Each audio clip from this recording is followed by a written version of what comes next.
New developments into last night's deadly mid-air collision between an American Airlines flight and a military helicopter. Officials saying 67 people are presumed dead, including U.S. figure skaters and coaches. It is the deadliest crash in the U.S. in nearly 24 years. It happened near Reagan Washington National Airport. The two aircrafts crashed into the Potomac River. We want to give you a live look tonight where a major recovery effort is underway. Now, here's what we know so far. Dozens of bodies were pulled from those frigid waters, and new tonight, two black box data recorders have been pulled from the wreckage. Also, the co-pilot of the American Airlines flight has been identified as Georgia native Sam Lilly.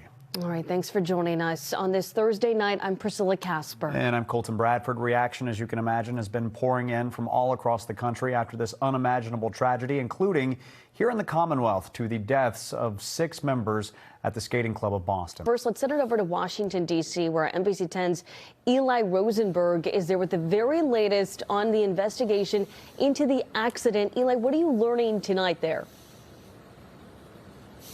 Well, Priscilla, this investigation is so important to everyone back up in Boston dealing with the grief from this midair collision last night. Everyone here as well. The search for answers remain elusive, but right behind us here, that massive recovery operation continues some 24 hours later. Divers did recover the plane's so-called black boxes, which could help explain what happened out here.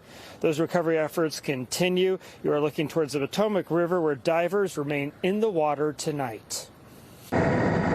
Tonight, key evidence recovered from inside American Airlines Flight 5432. Clues that investigators hope can help answer what led the plane and a military helicopter to tragically collide in midair. I just saw a fireball and then it was just gone. That American flight with 64 people on board and the military helicopter with 3 crashing into each other Wednesday night. The collision setting off a frantic search and rescue. By early Thursday, though, this a recovery mission. There were no survivors. We are going to get to the bottom of this investigation, not in 3 years, not in 4 years, but as quickly as possible.